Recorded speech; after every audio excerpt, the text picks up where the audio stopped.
अर्जुन ने देखा, सिर्फ शरीर को नहीं देख रहे हैं, पूरी घटना को समझ रहे हैं, ये क्या हो रहा है। अर्जुन की दृष्टि अपने गुरुजनों और संबंधियों को देख रही है और कृष्ण की दृष्टि अर्जुन की दृष्टि को देख रही है। मुझे तो प्रतीत होता है कि कृष्ण की धड़कनें भी तेज हो गई होंगी। महाभारत के युद्ध से कहीं ज्यादा बड़ी कोई चीज होने जा रही है। गीता में सहस्रों महाभारतें समा जाती हैं। वेदांत का पूरा अमृत समाया हुआ है गीता में। इतनी बड़ी है गीता। आचार्य जी, कबीर बार बार कहते हैं, एहू अनमोलक जीवन पायो, सद्गुरु सबद ध्यायो, कहे कबीर पलक में सारी एक अलख दर्शाओ। और फिर दोबारा कहते हैं, जलथल सागर पूरा रहा है, भटकत फिरे उदासी, कहे कबीर सुनो भाई साधु, सहज मिले अविनाशी। तो कबीर ये कैसे कह रहे हैं कि कुछ है जो बहुत ही सहज मिल जाता है किसी को। पहले तो सबकी सुविधा के लिए इसको जोर से और दोबारा पढ़ देते हैं। यहाँ से पढ़ा था ना, लास्ट 2 लाइन्स ऑफ बोथ। जो पहला कबीर से उदाहरण दे रही हैं शिल्पी, वो है, एहू अनमोलक जीवन पायो, सदगुरु सबद ध्यायो, कहे कबीर पलक में सारी एक अलख दर्शाई। और दूसरा उदाहरण कबीर से ही कह रही हैं, जलथल सागर पूर रहा है, भटकत फिरे उदासी, कहे कबीर सुनो भई साधो, सहज मिले अविनाशी। आचार्य जी, कबीर किन के बारे में बात कर रहे हैं? जो कुछ हैं जो भटक रहे हैं, उदास हैं और हर जगह ढूंढ रहे हैं और उन्हें नहीं मिल रहा, और कुछ हैं जो इतने सिंसियर हैं कि बिना ढूंढे ही उन्हें मिल रहा है। देखो, ढूंढ सभी रहे हैं, ऐसा कोई नहीं है जो न ढूंढ रहा हो।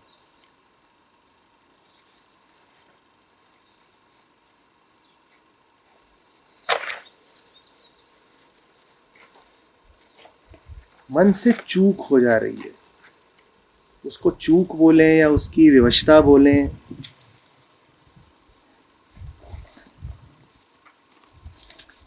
कुछ भी बोल सकते हैं।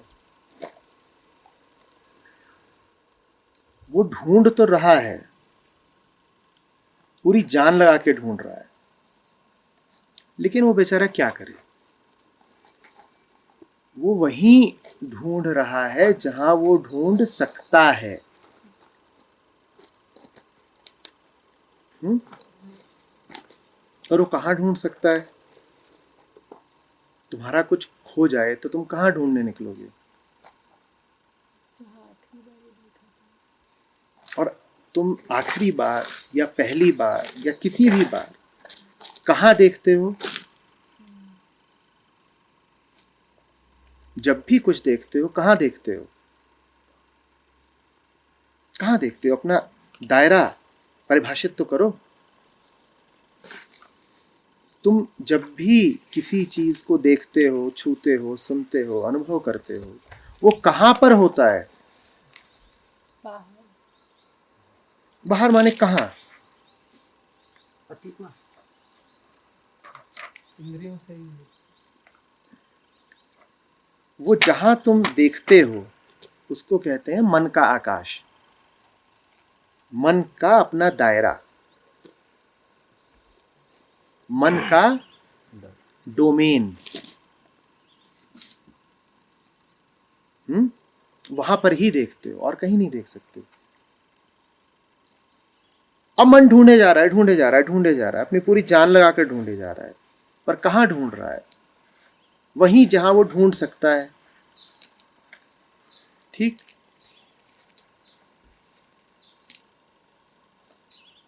वहां मिलेगा नहीं। मन की कोशिश पूरी है, वो हर तरह से झुकने को, प्रयत्न करने को, दाम चुकाने को राजी है। आम आदमी जीवन भर खटता ही तो रहता है, लगा ही तो रहता है, तरह तरह के दाम चुकाता है, कहां कहां नहीं सर झुकाता है। बस एक चीज से मन सहमत नहीं होता,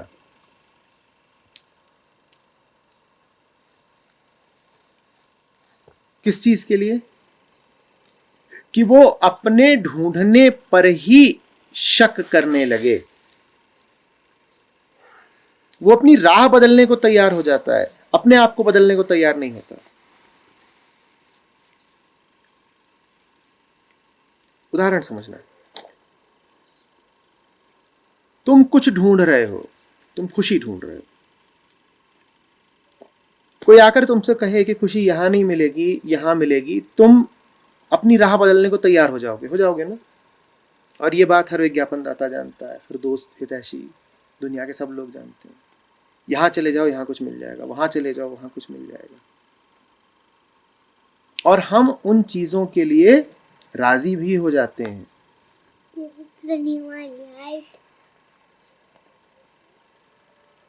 बस एक चीज के लिए हम राजी नहीं होते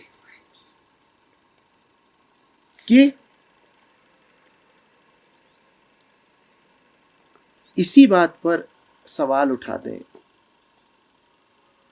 कि जो ढूंढ रहे हैं क्या वो ढूंढे जाने योग्य है।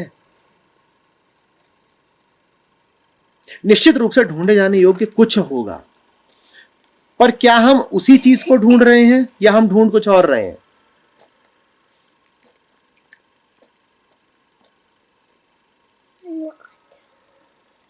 इस पर हम सवाल उठाने को तैयार नहीं होते। तो बड़ी दुर्गति है मन की। ऐसा नहीं कि झुकता नहीं, झुक भी रहा है। ऐसा नहीं दाम नहीं चुकाता, चुका रहा है। ऐसा नहीं कि पीड़ा नहीं सहता, सह रहा है। हम कोई बड़े तृप्त आनंदित लोग तो है नहीं। हर तरह की पीड़ा से गुजर रहे हैं। बस एक पीड़ा से नहीं गुजरना चाहते, वो है तपस्या की पीड़ा। और मुझे तो लगता है कि तपस्वी और साधक भी क्या ही कष्ट से गुजरते होंगे। असली कष्ट तो एक संसारी, एक गृहस्थ बर्दाश्त करता है। देख रहे हो कितना घाटे का सौदा है। जितना कष्ट तुमने अपने अनुसार ढूंढने में और जोर लगाने में और भागने में बर्दाश्त किया, उतना कष्ट तुमने यदि सही दिशा में जाने में बर्दाश्त कर लिया होता तो तुम्हारी समस्याएं सारी ही सुलझ गई होती। जितना दाम तुमने संसार को चुकाया, उसका चौथाई दाम भी अगर तुमने सत्य को चुका दिया होता तो कब का काम बन गया होता।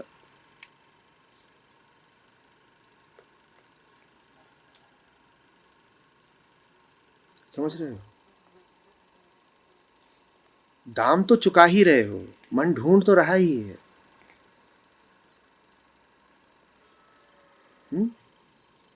इधर उधर ढूंढ रहा है, सब पर सवाल उठाता है, खुद पर सवाल उठाने को राजी नहीं है। इसीलिए तुम्हें इतनी किताबें मिलती हैं बाजार में जो तुम्हें बताती हैं कि अपने लक्ष्यों को पाएं कैसे। मिलती है ना? पर ऐसी किताब कोई ही होगी जो तुमसे कहे कि पूछो कि क्या फलानी चीज पाने लायक है। अपने लक्ष्यों पर सवाल उठाओ, अपनी मूल वृत्ति पर सवाल उठाओ। ऐसी किताब नहीं मिलती होगी।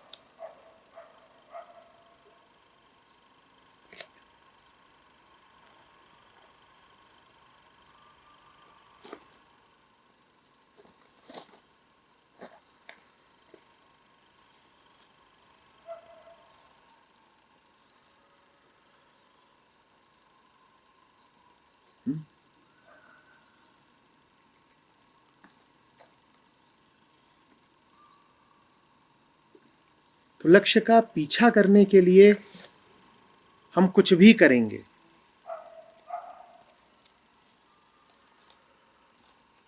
किसी की भी सलाह ले लेंगे, कोई भी कीमत अदा कर देंगे, पर इस बात पर अड़े हुए हैं हम कि लक्ष्य हमारा जो है रहेगा तो वही। सतही बदलाव के लिए हम राजी हो जाते हैं, मूलभूत बदलाव के लिए नहीं राजी होते।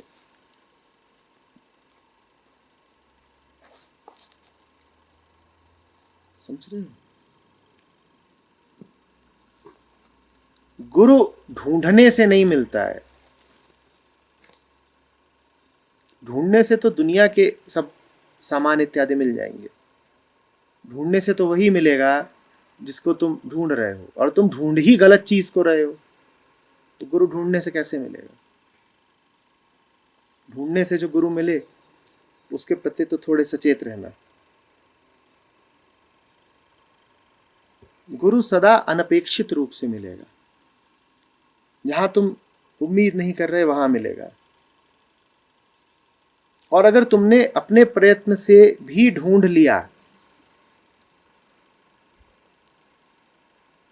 तो वो वैसा नहीं निकलेगा जैसा तुम सोचे बैठे थे।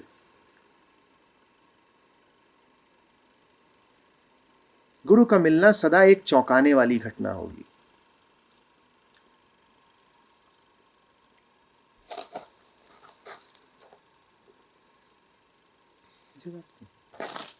तो फिर दो तरह के लोग होंगे। एक वो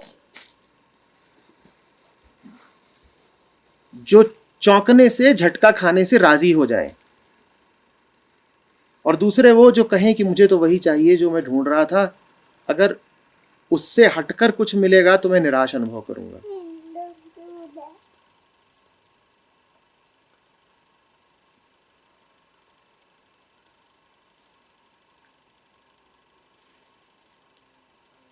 तो ढूंढने वालों की अब दो कोटियां हो गई। बात आ रही समझ में? एक वो जिन्हें जब कुछ अप्रत्याशित मिलता है तो वो चौंकते तो जरूर हैं,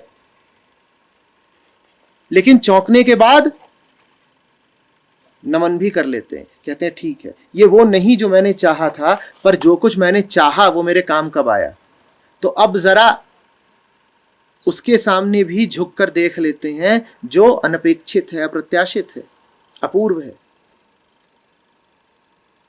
और दूसरे वो जो कहते हैं नहीं मुझे चाहिए तो, पर मुझे ठीक ठीक वही चाहिए जो मुझे चाहिए। कुछ और दे दिया जो मेरी अपेक्षा के अनुकूल ना हो, जो मेरी उम्मीदों से, मेरे ढर्रों, मेरे ढांचों से, मेरे इतिहास से मेल न खाता हो, तो मैं सहमत नहीं होऊंगा।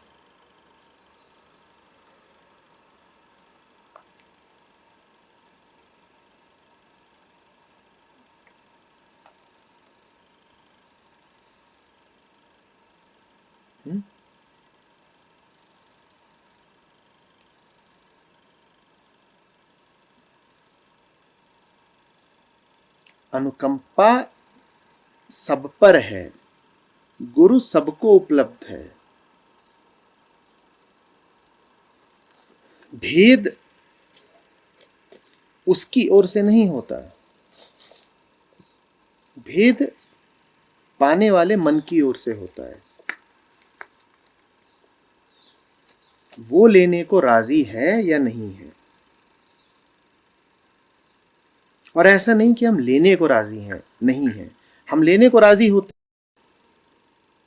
लेकिन हमें लगता है कि मात्र हम ही अपने हितैषी हैं, हम ही अपने विश्वस्त हैं। अपने से हटकर हमें किसी और पर विश्वास नहीं। और ये बात मूर्खता की है, क्योंकि यदि हम कुछ ढूंढ रहे हैं तो इसीलिए ढूंढ रहे हैं क्योंकि हमने अभी तक जो कुछ कमाया है वो हमारे काम नहीं आया है। तो ढूंढने का कारण ही यही है कि अपने में त्रुटि पाते हो। लेकिन जब ढूंढ रहे हो तब भी कह यही रहे हो कि वही चाहिए जो मुझे चाहिए। अब ये दोनों बातें कितनी आपस में विरोधी हैं ये हम देखते भी नहीं। ढूंढ इसलिए रहे हो क्योंकि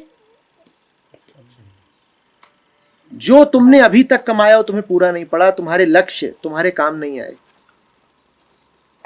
लेकिन ढूंढते वक्त भी क्या कह रहे हो? वही चाहिए जैसे मैं लक्ष्य बनाऊं।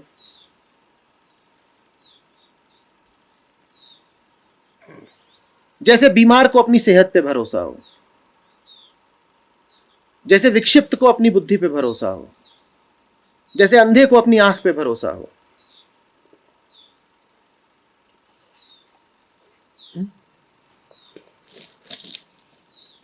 तुम चिकित्सक के पास निकले हो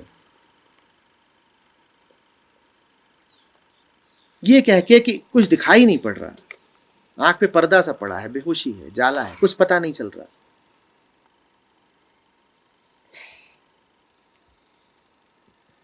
और तुमने ये भी ठान रखी है कि चिकित्सक तक जाने का रास्ता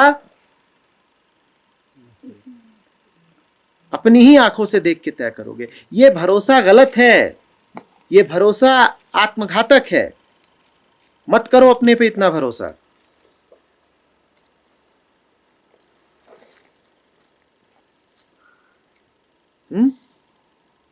तुम अपूर्ण को पूर्ण का दर्जा दे रहे हो, इसी का नाम अहंकार है। अपूर्णता मात्र अहंकार नहीं कहलाती।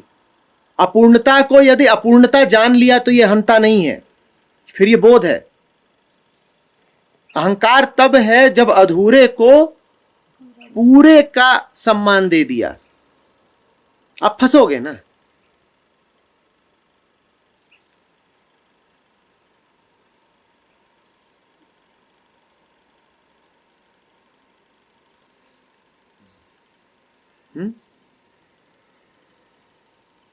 तो ढूंढने वालों की दो कोटियां,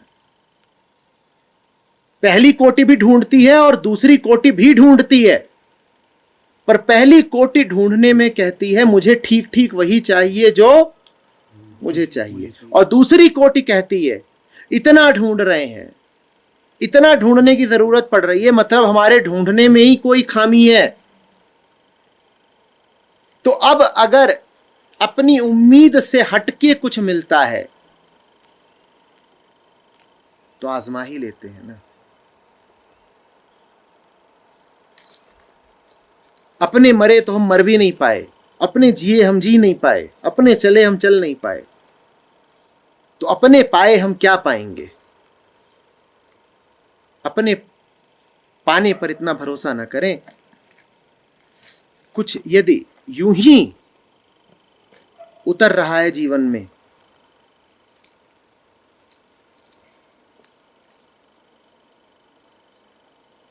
तो सचेत रहें, उसके प्रति विनम्र रहें थोड़ा। यदि पूर्ण समर्पण नहीं कर सकते तो कम से कम प्रयोग कर लें, पर सीधे ही इनकार तो ना कर दें। ये तो ना कह दे कि ये वो नहीं जो मुझे चाहिए था।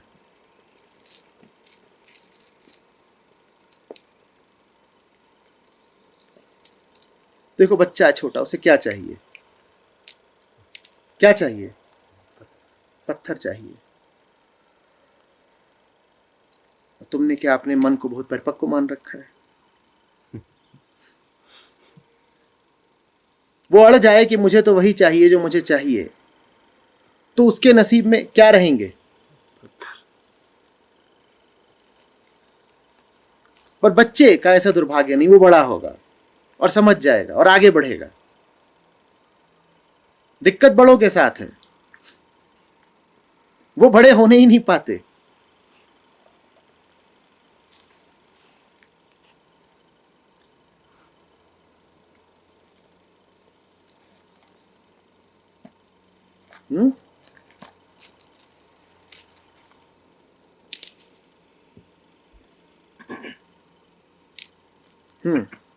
और बताइए।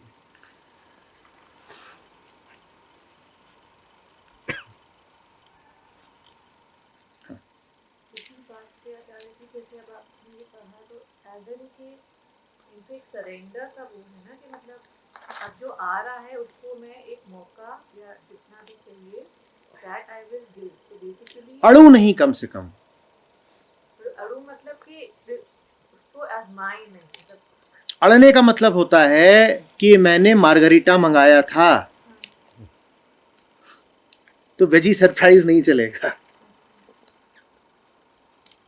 ऐसे ही तोड़ते हैं हम। तुम जाओ पिज्जा खाने और जो तुम मंगाओ उससे हटके कुछ आ जाए तो तुरंत क्या करते हो? और तुमने गुरु को भी पिज्जा ही बना रखा है कि मुझे जो उम्मीद है वैसा मैं जिस गुरु के मुंह से सुनूंगा वो गुरु मेरा गुरु हुआ, और जिसने जरा उससे हटके कोई बात कर दी तो मैं कहूंगा मेरा अनुभव ठीक नहीं है।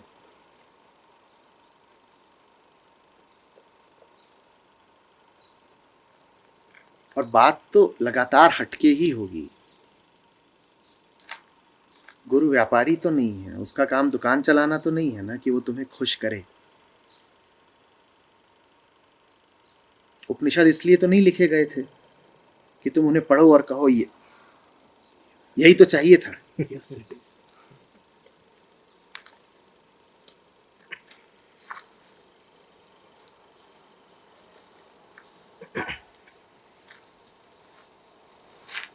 कबीर 100 बार बोलते हैं कि गुरु ने ऐसा डंडा मारा कि सब टूटी फूट गया है।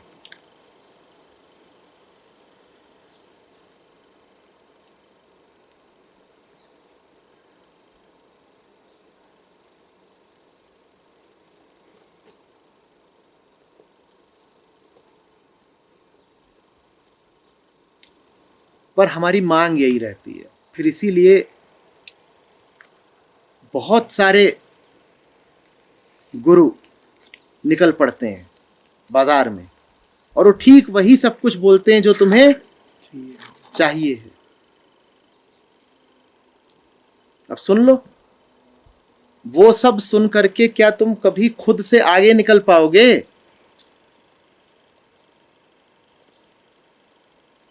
पर जैसा हमारा दैनिक जीवन रहता है ना कि हमें वही भाता है जो हाँ में हाँ मिलाए, तो उसी दैनिक जीवन के चलते फिर हम ग्रंथों से, संतों से और गुरुओं से भी यही अपेक्षा करते हैं कि वो वही लिखेंगे और वही बोलेंगे जो हमारी समझ के भीतर का हो और हमारी बुद्धि से मेल खाए।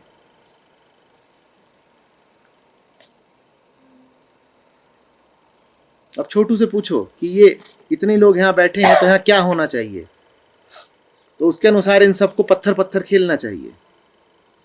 ऐसी हमारी गुरुओं से उम्मीद रहती है कि हम पत्थर खेलते हैं तो गुरु को भी बात किसकी करनी चाहिए? पत्थरों की बात करो भाई। छोटा पत्थर, बड़ा पत्थर, काला पत्थर, सफेद पत्थर, यही सब तो बात होनी चाहिए। कौन सी बात तुम करने लगे? संतोष, तृप्ति, आनंद, जीवन, समझ, परमात्मा, ये सब कैसी बातें हैं? तुम वो बातें करो जो हमें सुहाती हैं,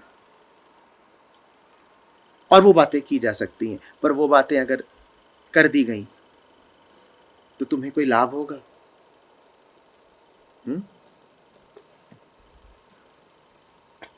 तुम्हारा अवाक रह जाना, तुम्हारा चौंकना, तुम्हारा थोड़ा तड़पना आवश्यक है। बहुत कुछ होना चाहिए जो तुम्हारे पल्ले न पड़े, बहुत कुछ होना चाहिए जिसके समक्ष तुम्हारी बुद्धि असहाय हो जाए। तुम थोड़े तड़प जाओ कि ये क्या था और क्यों था। तो बिल्कुल ही अबूझ पहेली, अगम्य बात कह दी, बेसिर पैर की।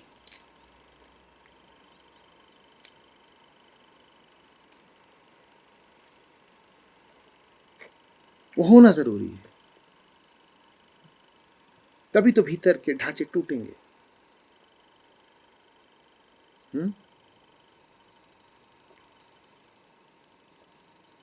पर इस बात को भी बाजारी गुरुओं ने अपने लाभ में प्रयुक्त कर लिया है। वो कहते हैं चूंकि असली गुरु को ऐसा कुछ कहना चाहिए जो समझ में ना आए, तो ऐसा कुछ बोल दो जो किसी की समझ में आ ही नहीं सकता, क्योंकि वो समझ में आने लायक ही नहीं है, और फिर ऐसा लगेगा कि साहब ने बहुत बड़ी बात बोल दी। या फिर ऋषिकेश में था, तो वहां पोस्टर पड़ता था और उसमें किन्हीं सज्जन का बड़ा लंबा चौड़ा वक्तव्य था। उस वक्तव्य का कोई अर्थ नहीं। एक वक्तव्य होता है जो सामान्य बुद्धि से आता है, वो समझ में आ जाता है। एक वक्तव्य होता है जो परा बुद्धि से, अति बुद्धि से आता है, वो नहीं समझ में आता। और फिर एक वक्तव्य होता है जो अबुद्धि से आता है, वो भी समझ में नहीं आ सकता। जैसे गधे का रेकना, उसमें समझोगे क्या? इतना लंबा वक्तव्य था, और उसको जो पढ़े वो प्रभावित हुए बिना नहीं रह सकता कि क्या बात कही है। ये तो कहने वाले की भी समझ में ना आए। परमात्मा बेबस है इस बात के आगे।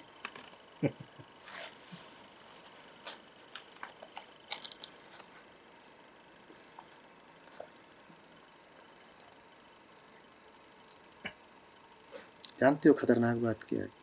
हम वहां भी सर झुका देते हैं जहां कुछ भी हमारे पल्ले ना पड़े। हम वहां सर नहीं झुकाते जहां न तो वो बात होती है जो पूरी तरह हमारे तल की है, और न वो बात होती है जो पूरी तरह कहीं और की है। हम घबराते वहां हैं जहां हमें दिखाई पड़ता है कि हमें सीढ़ी दी जा रही है, सीढ़ी जो हमें हमारे तल से उठा करके कहीं और ले जाएगी। भीतर कोई बैठा है जो जानता है कि अब आया खतरा, फिर हम फंस जाते हैं।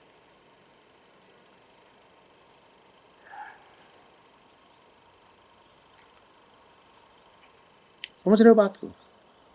तुम बैठे हो और तुम 7 आसमानों की कहानियां पढ़ रहे हो, तुम्हें डर नहीं लगेगा, अहंकार डरेगा नहीं, क्योंकि उसको पता है कि ये सिर्फ कहानियां हैं, इनसे मुझे कोई खतरा नहीं आ जाने वाला। और पढ़ते ही हो, तमाम तरह का काल्पनिक साहित्य मौजूद है, फिक्शन।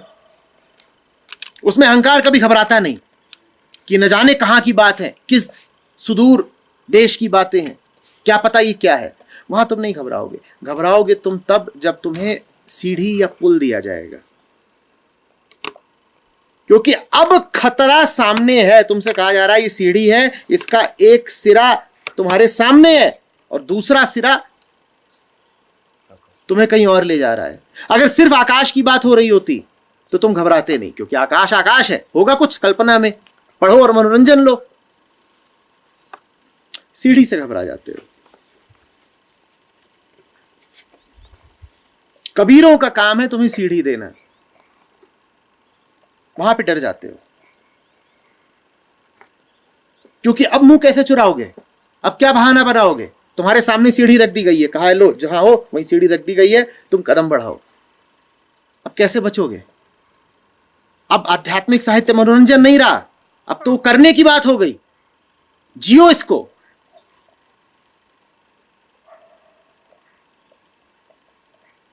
अब सुदूर किस्से नहीं सुनाए जा रहे, परी कथाएं नहीं है। अब क्या है? अब सामने है, धर्म का पालन करो। अब फंसे, अरे बाप रे, हमको तो लगा था यहां पर जब तब कथा और पाठ होता है, ये तो कथा से आगे की बात हो गई, ये तो व्यथा हो गई।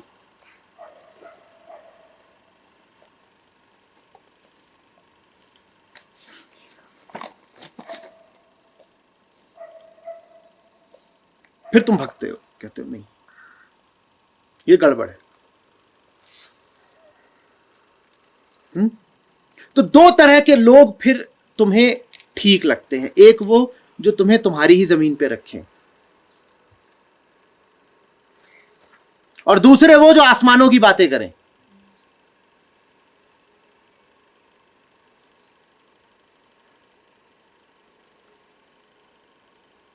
तुम्हें कौन सताता है, कौन तुम्हारे लिए खतरा बन जाता है? जो तुम्हें जमीन से आसमान की सीढ़ी दे दे, वो खतरा है। गुड़गांव के किसी मॉल में चले जाओ, वहां वो सब हैं जो तुम्हें तुम्हारी ही जमीन पे रखते हैं, वहां तुम्हें भीड़ नजर आएगी,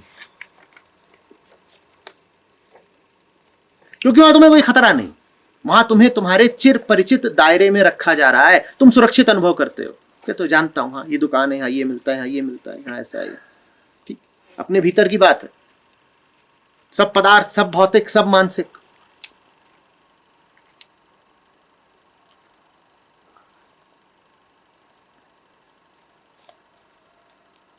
और उसी शॉपिंग मॉल में किताबों की एक दुकान होगी और उसमें अध्यात्म का एक कोना होगा, स्पिरिचुअलिटी सेक्शन, और उसमें भी किताबें होंगी, वहां भी भीड़ लगी होगी, बिक रही होंगी, बेस्ट सेलर होंगी। वो कौन सी किताबें होंगी?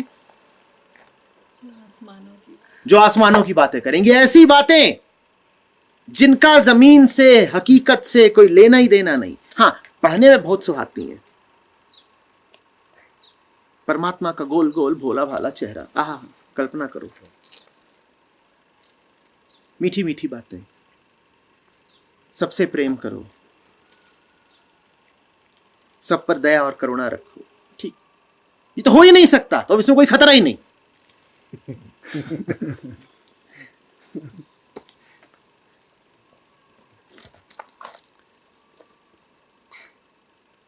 तो वहां पे भीड़ लगी होगी,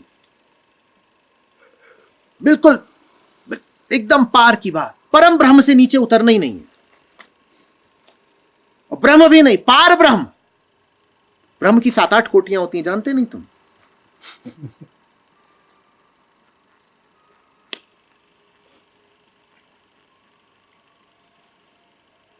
तो ऐसे लोग भी तुम्हें बहुत भाएंगे, जो बिल्कुल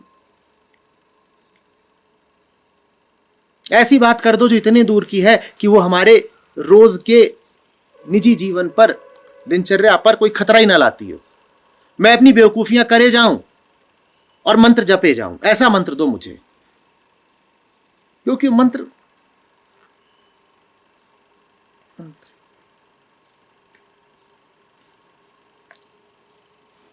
जैसे तुम जपते हो, गुरु ब्रह्मा गुरु विष्णु, मैं मुस्कुराता हूं, ठीक, अच्छी बात।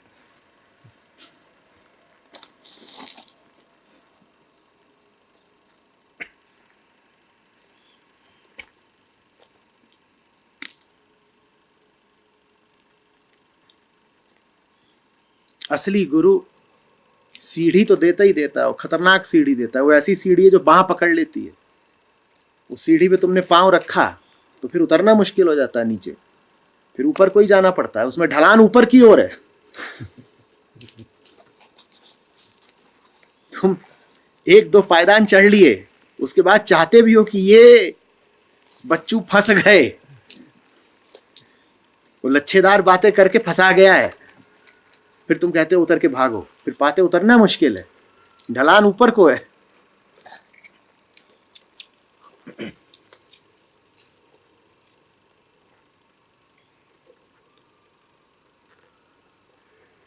जो फंसना चाहिए है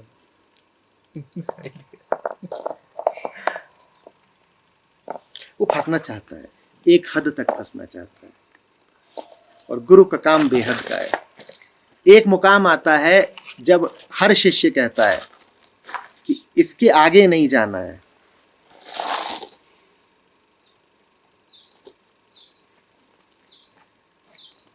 और फिर वो लौटना चाहता है, कहता है गुरुदेव आगे खड़े होके बुला रहे हैं और आगे हमें जाना नहीं है, वहां दूर से आवाज दे रहे हैं, आओ आओ चले आओ चले आओ, और शिष्य कहता है आगे जाना नहीं है। तो वो मुड़ता है और देखता है पीछे ही खड़े हैं।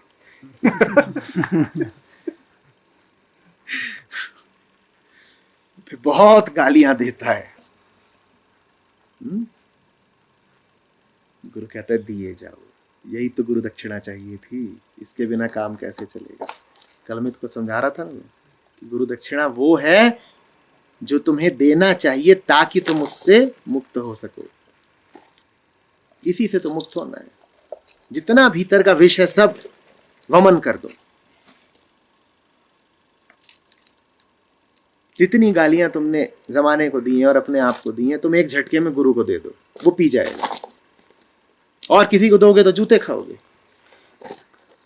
गुरु को गाली दे लो, वो वो पी जाएगा, तुम बच गए, तुम्हारे कर्म सब कट गए।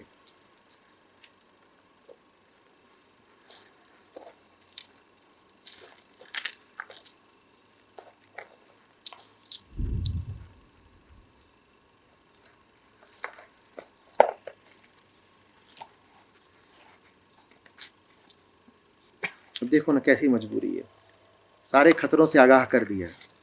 इतना सुन के तो भाग जाना चाहिए था अब तक। अच्छा ये चल रहा है तो भागो रे, पर भाग नहीं रहे हो, क्योंकि ढलान ऊपर की तरफ है।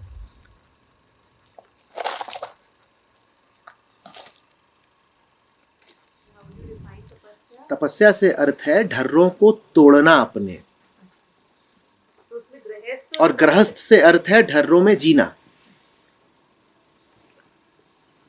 गार्हस्थ्य से जो तात्पर्य होता है वो होता है कि तुम ढर्रों के भीतर जी रहे हो। ढर्रा माने दीवारें, तुम दीवारों के भीतर जी रहे हो। ढर्रे तोड़ने में कष्ट है, ढर्रों में जीने में उससे भी तो ज्यादा कष्ट है, ये कह रहा हूं। तुम सही कष्ट चुनो ना, और बात कम ज्यादा की भी उतनी नहीं है। ढर्रों में जियोगे तो कष्ट बना ही रहेगा, बढ़ता जाएगा। ढर्रों को तोड़ने का कष्ट झेलोगे तो कष्ट कम होता जाएगा। सही कष्ट चुनो।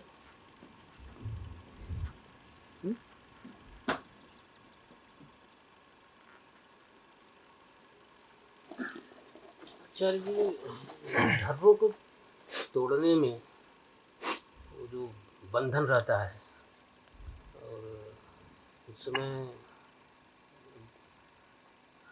मतलब एक तो ये है कि अब उसमें पड़े ही ना, जो ढर्रे तोड़ने वाली बात है या जिए, तो उसमें तो मतलब अनडाउटली वो टेंशन है, प्रॉब्लम है, और मजबूत भी होती जा रही है चीज़। हिम्मत नहीं हो पा रही वो तोड़ने की। तो मतलब ये कि हम अपने जीवन को देखें कैसे सुबह से शाम तक, क्या जिससे हेल्प मिले, जो पर्टिकुलर अगर हम अपना एक इसी संबंध में थोड़ा सा हिम्मत नहीं पड़ती कि मैं स्पेसिफिक कैसे तोड़ूं उसको।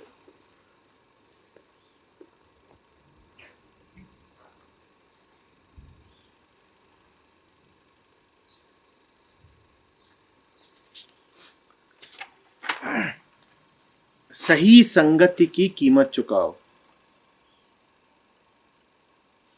सब तोड़ दोगे अगर उन लोगों के साथ जी रहे हो जिन्होंने तोड़ा है। फिर तुम्हें भी याद आएगा कि ऐसे भी तो जिया जा सकता है। और अगर दिन रात उन्हीं के बीच जो बंधनों से राजी हैं, तो बंधन तोड़ने का ख्याल ही क्यों आएगा। सुसंगति में जियो, और सुसंगति में जीने की कीमत अदा करनी पड़ती है। वो कीमत अदा करो।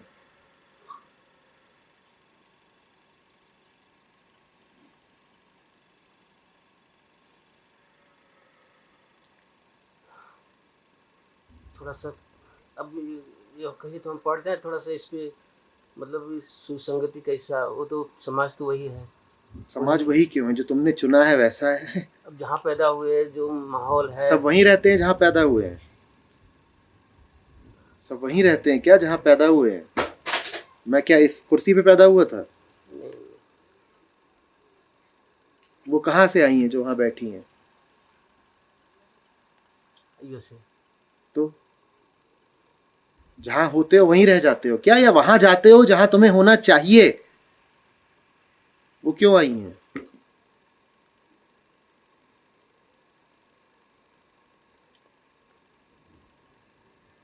और ये बात तुम भौतिक जीवन के विषय में कभी नहीं कहते कि जहां हुए थे अब वहीं तो रहेंगे। तुम पढ़ाई करने कहां गए थे अमित? वो कहां था? गुड़गांव में। जब तुम्हें संसार मौका देता है तरक्की का, भौतिक तरक्की का, तब तो तुम नहीं कहते कि हम जहां के हैं वहीं रहेंगे। फैमिली छोड़ के गया था। घर छोड़ के चला गया था, और घर माने माता पिता नहीं, किस परिवार की बात कर रहा है पूछो। बीवी बच्चे छोड़ के गया था। तो एमबीए के लिए या पैसे के लिए हम घर परिवार देश सब छोड़ने को राजी होते हैं कि नहीं होते हैं? पर सत्य के लिए तुमसे कह दिया जाए कि थोड़ा जरा छोड़ करके कहीं और पहुंच जाओ, तो तुम कहोगे अरे समाज तो वही रहेगा ना, कैसे छोड़ दें। ये बात मेरी समझ से बाहर की है। अमेरिका में कितने भारतीय हैं इस वक्त, जरा बताना कितने हैं?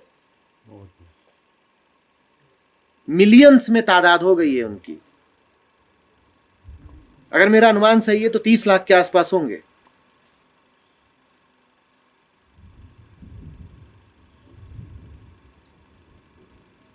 एक लाख भी हो तो भी सोचो, तो ये 1 लाख पृथ्वी के दूसरे हिस्से में पहुंच गए बिल्कुल।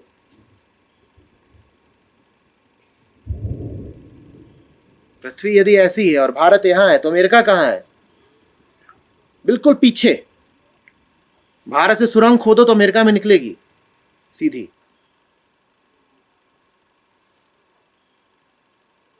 और वहां काहे के लिए जाते हैं लोग? एक बेहतर भौतिक जीवन के लिए, ठीक, या ज्ञान के लिए? ज्ञान के लिए भी जाते हैं, पढ़ाई के लिए जाते हैं, भौतिक पढ़ाई के लिए। तो इन चीजों के लिए तुम अपना समाज छोड़ने को तैयार हो जाते हो कि नहीं होते हो?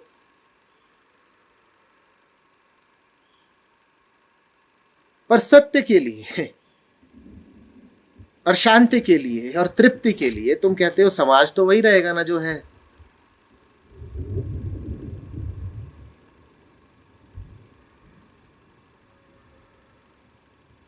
इसको हम समाज छोड़ना एक्चुअली काउंट नहीं करते ना। ठीक है, एक पॉइंट से ठीक है। हाँ। ये जितने गए थे ये यहीं से गए। जितने भी हैं वहां 15 लाख 30 लाख लौट के आए क्या? तो उन्होंने तो वास्तव में समाज छोड़ दिया, वहीं के हो गए। किसी का ग्रीन कार्ड हो गया, किसी ने तुम्हारी नागरिकता भी ले ली, सब हो गया। उन्होंने तो वास्तव में छोड़ दिया, और वो कभी कहने नहीं आते कि समाज कैसे छोड़ दें। और तुमसे कहा जाता है कि सुसंगति करो, तो तुम कहते हो अरे समाज कैसे छोड़ देंगे।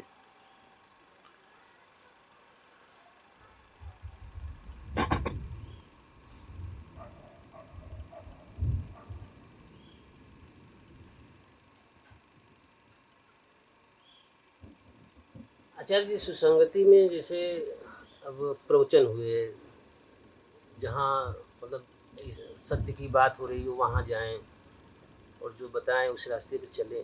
सुसंगति का नियम है, जिस माहौल में, जिस आदमी के साथ, जिस जगह पर मन व्यग्र होता हो, मन में लालच और डर प्रविष्ट होते हो, उस जगह से बचो। बात खत्म। तुम्हें पता है कि इस जगह पर रहूंगा और ऐसे काम करूंगा, या इस आदमी को इंटरनेट पर संदेश भेजूंगा, तो जो होगा वो मुझे डुबाने वाला ही काम होगा। मुझ में वासना उठनी है, मुझ में विक्षेप की लहरें उठनी है, मुझे ललचाया जाएगा, मेरी आंखों के सामने माया नचाई जाएगी। वहां से दूर रहो। और जहां तुम पाओ, जिस माहौल में, जिस ग्रंथ के साथ, जिस आदमी के साथ, जिस जगह पर कि मन शांत होता है, सहज तृप्ति में जाता है, भीतर से घृणा हिंसा जरा कम होते हैं, वहां अपना समय ज्यादा दो, अपने संसाधन ज्यादा दो। यही है सुसंगति और कुसंगति। इसमें इतना कुछ कठिन है क्या?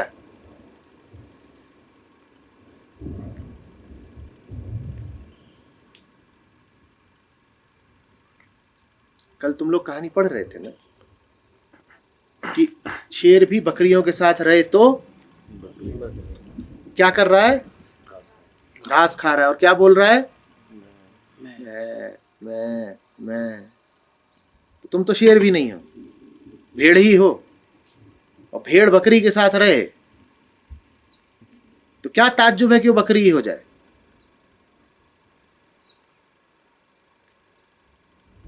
शेर का उदाहरण भी कहानी में इसलिए लिया गया है ताकि एक अति दिखाई जा सके। अतियों का प्रदर्शन आवश्यक होता है संदेश देने के लिए। क्या अति दिखाई जा सके कि देखो शेर तक अपने आप को बकरी बना बैठा। तुम पर नहीं होगा क्या संगत का असर?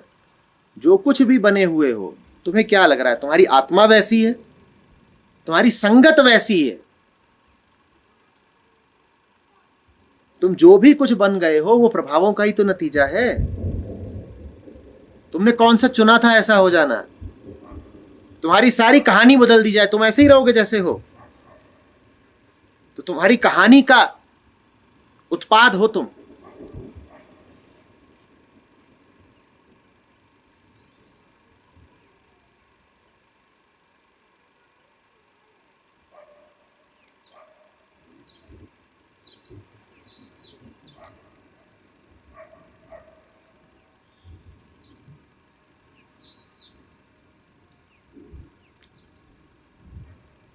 अरे जी कल आपने जैसे बोला था कि हमको किसी से कंपेरिजन भी नहीं करना, तुलना भी नहीं करनी है, और हम यहाँ पे हैं वहीं पे भी नहीं रहना, तो बीच की स्टेज में है। तो बीच की स्टेज मतलब क्या है? मैंने बीच की तो बोली नहीं, मतलब जैसे आपने बताया, मैंने कहा ये भी नहीं और ये भी नहीं। हाँ, तो बीच का थोड़ी कहा है कि मतलब फिर हाँ, ऐसे कहाँ रहना है मतलब? तुम पहले इन दोनों को हटा दो, फिर पता चलेगा कहाँ रहना है।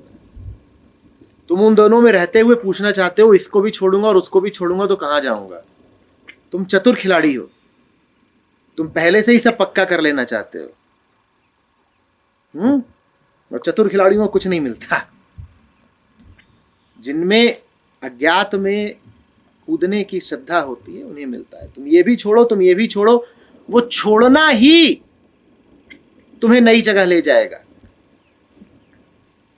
जिसने इन दोनों को छोड़ दिया वो कोई अधर्म में थोड़ी अटक जाता है। उसने छोड़ा नहीं कि पाया, छोड़ना ही पाना है।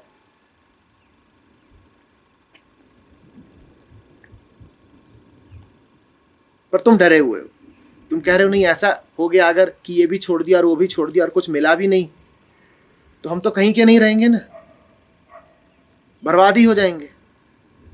तुम पहले से ही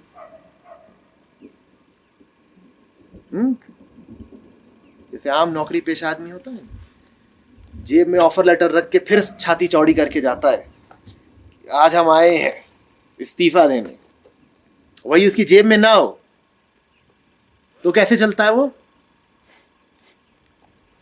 मैं आगे का पक्का कर लें फिर पिछला छोड़ेंगे, ऐसी फितरत है।